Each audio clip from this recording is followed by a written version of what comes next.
4 ఏళ్ల పాటు ప్రేమించిన అమ్మాయిని ఆ స్థితిలో చూడగానే శ్రవణ్ ఒక్కసారిగా కుప్పకూలిపోయాడు. అటువైపు వెళ్తున్న హోటల్ సిబ్బంది గమనించి పోలీసులకు ఫోన్ చేస్తే పోలీసులు వచ్చి శ్రవణ్ని అరెస్ట్ చేసి తీసుకెళ్తారు. ఎవిడెన్స్, సీసీటీవీ, ఫోరెన్సిక్ ఎంక్వైరీ లాంటివి ఎన్ని చేసినా ఒక్క క్లూ కూడా దొరకదు. కేసు తీవ్రత ఎక్కువడం వల్ల ఇన్స్పెక్టర్ ఝాన్సీ పర్సనల్గా ఎంక్వైరీ స్టార్ట్ చేస్తుంది. క్రిమినల్ ఎంత పక్కాగా ప్లాన్ చేసినా ఆ ఒక్క క్లూ ద్వారా దొరికిపోతాడు. శ్రావ్యాన్ని ఎందుకు చంపాడు, వాళ్ళిద్దరి మధ్య ఉన్న పగేంటి అని తెలిస్తే మీరే షాక్ అవుతారు. ఇక లేట్ చేయకుండా ఫుల్ స్టోరీలోకి వెళదాం రండి. ఆర్ష్ స్టోరీస్ తెలుగు. శ్రవణ్ మరియు శ్రావ్య ఇద్దరూ ఐటీ ఎంప్లాయీస్. 4 ఏళ్ల నుండి లివింగ్లో ఉంటూ ఎంతో కష్టపడి ఇంట్లో పెళ్లికి ఒప్పించి డెస్టినేషన్ వెడ్డింగ్ చేసుకుంటారు. వాళ్ళ ఇష్ట ప్రకారమే ఫస్ట్ నైట్ని ఒక స్టార్ హోటల్లో ప్లాన్ చేస్తారు. పెళ్లి పనులు ముగించుకుని అక్కడికి బయలుదేరుతారు.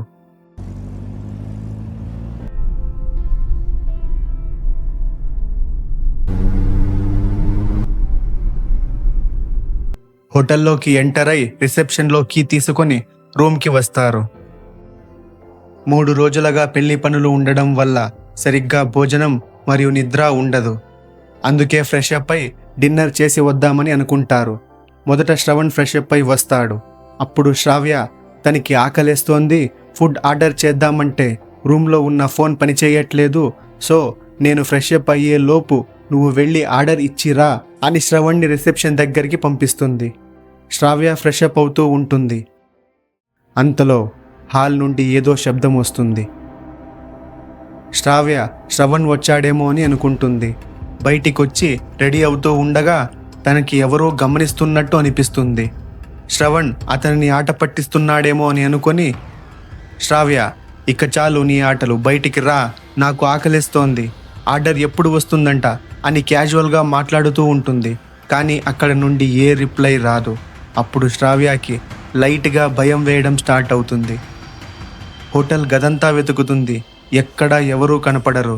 డోర్ ఓపెన్ చేసి బయట చూస్తుంది. ఎవరూ ఉండరు.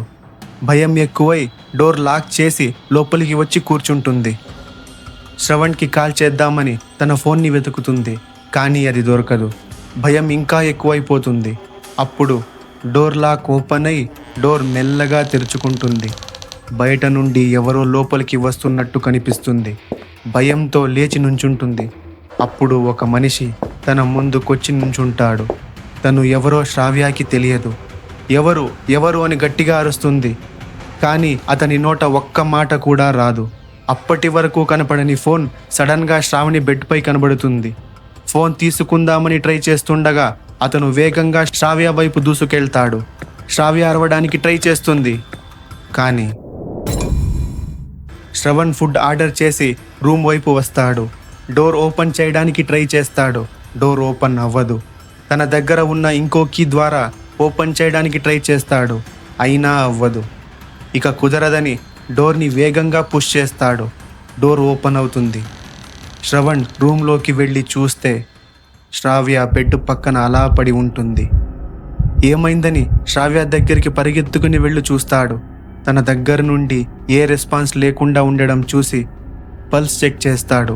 అప్పుడు తెలుస్తుంది శ్రావ్య ఇక లేదని. శ్రవణ్ ఒక్కసారిగా కుప్పకూలిపోతాడు. పక్కనే వెళుతున్న హోటల్ సిబ్బంది ఆ సంఘటనను చూసి పోలీసులకి ఫోన్ చేస్తారు. పోలీసులు అక్కడికి వచ్చి శ్రవణ్ని అరెస్ట్ చేసి తీసుకెళతారు. మొదట శ్రవణ్పై డౌట్ వస్తుంది. కానీ అక్కడ దొరికిన ఆధారాలను చెక్ చేస్తే శ్రవణ్ నిరపరాధి అని తెలుస్తుంది. శ్రవణ్ మరియు శ్రావ్య పేరెంట్స్ని పిలిపించి ఎంక్వైరీ చేస్తారు. ఎక్కడా ఏ క్లూ దొరకదు. ఈ సంఘటన జరిగింది స్టార్ హోటల్లో అవ్వడం వల్ల కేసు తీవ్రత ఎక్కువ అవుతుంది. అప్పుడు ఈ కేసుని ఇన్స్పెక్టర్ ఝాన్సీకి అప్పగిస్తారు. ఇన్స్పెక్టర్ ఝాన్సీ పర్సనల్గా ఎంక్వైరీ స్టార్ట్ చేస్తుంది. అంతలో ఫోరెన్సిక్ రిపోర్ట్ కూడా వస్తుంది. మొత్తం డీటెయిల్గా చెక్ చేసి చూసినా ఏ క్లూ దొరకదు.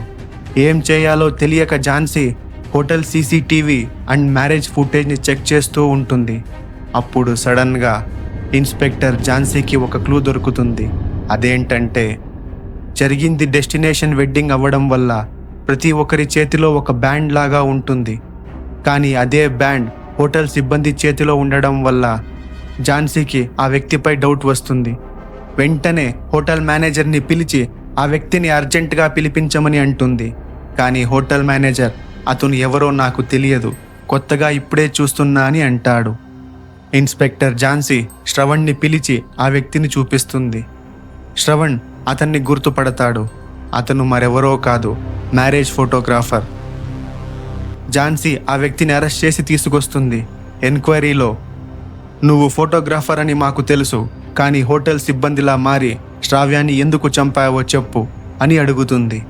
దానికి అతను, నేను ఫోటోగ్రాఫర్ మాత్రమే, దీనికి నాకు ఏ సంబంధం లేదు అని అంటాడు. అప్పుడు సీసీటీవీ చూపించి వాళ్ళ స్టైల్లో ఎంక్వైరీ చేయగా అప్పుడు నోరు విప్పుతాడు. అతని పేరు రాజేష్. సిటీలో మంచి ఫోటోగ్రాఫర్గా పేరుంది. తనకి ఒక మ్యారేజ్ ఫిక్స్ అవుతుంది. మ్యారేజ్ డేట్ 6 months ఉండడం వల్ల అతను మరియు ఆ అమ్మాయి జాలీగా తిరుగుతూ ఒకరికి ఒకరు బాగా దగ్గరవుతారు. ఇద్దరికీ ఒకరంటే మరొకరు చాలా ఇష్టం. అనుకున్నట్టుగానే వాళ్ళ మ్యారేజ్ అవుతుంది. వాళ్ళ ఫస్ట్ నైట్ రోజు రాజేష్ నీట్గా రెడీ రూమ్ దగ్గరికి వస్తూ ఉంటాడు. అంతలో రూమ్ నుండి ఏదో గుసగుసలు వినిపిస్తూ ఉంటాయి. అదేంటి అని డోర్ దగ్గరికి వెళ్ళి చూస్తే అక్కడున్నది అతని వైఫ్ అండ్ వైఫ్ లవర్. రాజేష్తో ఆ ఫస్ట్ నైట్ ఎలాగైనా తప్పించమని తన బాయ్ ఫ్రెండ్ని అడుగుతూ ఉంటుంది. అండ్ అతనిని ఎలా చంపాలో ప్లాన్ రెడీ అయ్యిందా అని డిస్కస్ చేస్తూ ఉంటుంది. ఇదంతా విన్న రాజేష్ ఒక సైకోలా మారి లోపలికి వెళ్ళి డోర్ లాక్ చేస్తాడు. రాజేష్ బయటికి వస్తాడు. కానీ లోపల చూస్తే ఇద్దరూ ప్రాణాలతో ఉండరు. సో అప్పటి నుండి ఏ అమ్మాయిని పెళ్లి కూతురు గెటప్లో చూసినా తన వైఫ్ గుర్తొస్తుందని, అలా వచ్చినప్పుడల్లా ఆ అమ్మాయిని చంపేస్తానని చెబుతాడు. ఇదంతా విన్న ఝాన్సీ కేసుని సీరియస్గా తీసుకొని కోర్టుకి హాజరుపరుస్తుంది. ఇప్పుడు చెప్పండి, తప్పెవరిది? మోసం చేసిన అమ్మాయిదా, లేదా మోసాన్ని ఎలా తీసుకోవాలో తెలియక సైకోలా మారిన రాజేష్దా? మధ్యలో బలైంది ఎవరు? దీని గురించి మీ ఒపీనియన్ కింద కమెంట్ బాక్స్లో చెప్పండి. ఈ వీడియో మీకు ఇష్టమైతే లైక్ కొట్టి షేర్ చేయండి. అండ్ ఇలాంటి వీడియోస్ కావాలంటే మా ఛానల్ని తప్పకుండా సబ్స్క్రైబ్ చేసుకోండి. మీకు ఇలాంటి స్టోరీస్ ఏమైనా తెలిసి ఉంటే మా మెయిల్కి షేర్ చేయండి. మీ పేరు చెప్పి స్టోరీ నరేట్ చేస్తాం. బాయ్.